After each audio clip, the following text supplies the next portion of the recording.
watching Just News. I'm Amita Balachandra. Let's get straight to it. An update now on the farmers' movement. The farmers' movement that went on for over 15 months has now been called off. They will start leaving Delhi's borders from 11th of December. And this is according to a statement by the umbrella body of farm leaders, the Samyukta Kisan Morcha. Now, farmers had earlier pointed out that just repeal of farm laws is not enough. They have other demands as well. This comes after the centre's letter. Now, the centre, as part of its offer, has agreed to form a committee to decide on the MSP issue. Now, the committee will consist of government officials, agriculture experts, and representatives from the Samyukta Kisan Morcha, the umbrella body of farmer unions. Now, the centre has also agreed to drop all police cases against farmers. This includes stubble burning complaints and those filed by Haryana and Uttar Pradesh in connection with violent clashes with security forces over the past several months. It has also assured the farmers that all cases against them relating to the protests will be immediately withdrawn and has appealed to the states to also do the same. Meanwhile, Haryana and Uttar Pradesh have given in principle agreement, according to this letter, to compensation for farmers who lost their lives, and Punjab has already made an announcement, the centre's letter says. Now, the Samyukta Kisan Morcha leader, Balbir Singh Rajiwal, one of the leaders touted to have spearheaded this movement, has said, and I quote, "The Andolan has been suspended. The unions will meet on 15th of January to review if the government implements the proposals agreed upon." End quote.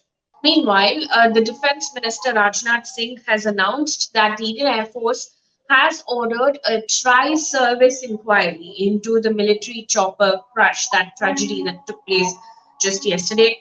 Defence Minister Rajnath Singh also informed the Parliament that the helicopter that crashed with Chief of Defence Staff General Bipin Rawat and 13 others on board took off from the Sulur Airbase at 11:48 a.m. He said, and I quote, "The helicopter was to land at 12:15 p.m. The Sulur Airbase Air Traffic Control lost contact with the helicopter at 12:08 p.m." End quote. Defence Minister Rajnath Singh also told Parliament that Group Captain Varun Singh, who is the lone survivor of this tragic incident, is, and I quote, "critical but stable." End quote. Defence Minister also said that all efforts are currently being made to save him. General Rawat, who was 63, was on his way to the Defence Services Staff College in Wellington, where he was to deliver a lecture. His wife, incidentally, was also traveling with him, along with 12 other people. Now, opposition MPs in the meantime have called off their protests today to pay homage to General Rawat and others who succumbed in the crash.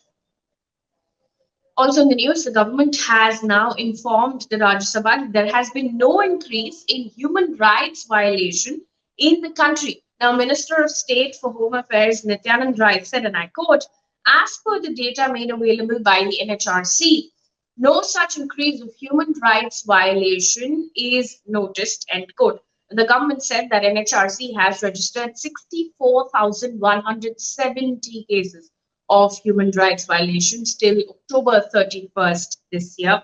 The data shows a decline in the number of cases registered in the last 3 years. The IT Ministry, in the meantime, informed the government that cyber crimes committed against children in India has increased sharply in 2020 over the previous year. And this is according to the data of National Crime Records Bureau. In 2019, a total of 306 cybercrime cases against children were registered, while last year, 1,102 cases were filed. Uttar Pradesh recorded the highest number of online offences against kids, with 170, followed by Karnataka, Maharashtra, Kerala, and Odisha. In the meantime, in the Bhima Koregaon Elga Parishad case, activist Sudha Bharadwaj, one of the key accused, has been released from Mumbai's Baikala jail. She was in jail for more than 3 years. This comes after a special NIA court ruled that Bharadwaj would be released on a cash bond of 50,000 rupees with one or more sureties. Now, the Supreme Court had earlier rejected the NIA's plea to stay the default bail granted to Bharadwaj. Bharadwaj was granted default bail just last week. by the Bombay High Court. Now, the conditions include that she will reside in the jurisdiction of the court in Mumbai, will not leave the city without permission of the court. The other condition is that Bharadwaj cannot make any statement regarding the proceedings in the case, or there shall not be any large gathering of visitors other than her relatives. Now, incidentally, Advocate Yug Mohit Chaudhary, appearing for her, had opposed the condition, stating that this is an infringement of her freedom of speech.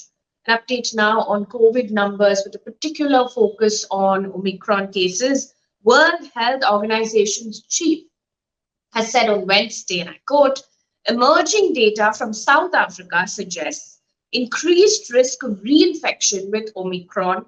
There is also some evidence that Omicron causes milder disease than Delta, he said, end quote. But he stressed that more data was needed before drawing firm conclusions, and this is just preliminary data that's come out. And he's also urged countries everywhere to boost their surveillance to help provide a clearer picture of how Omicron is currently behaving. Now, WHO chief was also warned, and I quote, any complacency now will cost lives, end quote. Now, the new variant was discovered in the last week of November, and it was first detected in South Africa, and since then has spread across 57 countries. Now, no deaths, incidentally, have been reported because of this new variant of concern. In India, meanwhile, there are 23 cases that have been reported. In the meantime, in view of rising COVID cases, the Directorate General of Civil Aviation has announced that India will keep scheduled international passenger flights suspended till the 31st of January. Now, the restriction, however, shall not apply to international all-cargo operations and flights specifically approved by the DGCA. And the statement has added, and I quote, international scheduled flights may be allowed on select routes on a case-by-case basis. On to business news right now. Fitch Ratings has cut India's GDP growth forecast for 2021-22 to 8.4% from its previous estimate of 8.7%, saying the rebound after the second wave of COVID infections has been subdued than expected. However, it raised the GDP growth projection for the next financial year to 10.3%. The agency also went on to say that risks to recovery remain, especially in the near term, given that less than 1/3 of the population is currently fully vaccinated.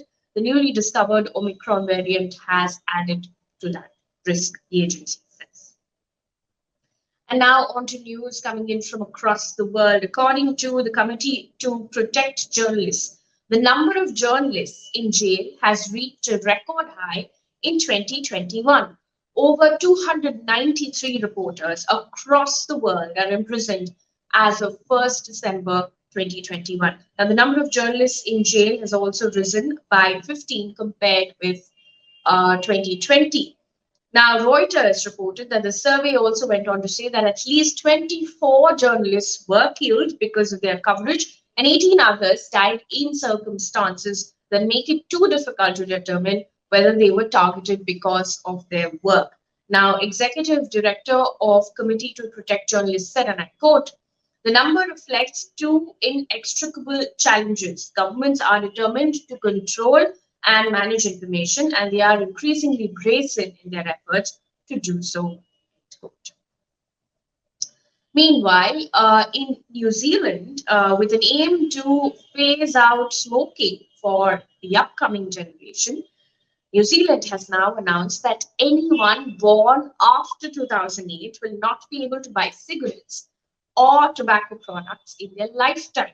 Now, New Zealand's health minister said, and I quote, we want to make sure young people never start smoking. And this is a BBC report which says that New Zealand aims to achieve a national smoking rate to 5% by 2025, with the aim of eventually eliminating it altogether. Now, currently, 13% of New Zealand's adults smoke. The new law is expected to be enacted next year. On to sports news right now. The 23-time Grand Slam champion, Serena Williams, said she will skip the upcoming Australian Open in view of medical advice from her team. In a statement, Serena Williams said, and I quote, "While this is never an easy decision, I'm not where I need to be physically to compete." End quote. Well, that's all we have for you in today's bulletin. Thank you so much.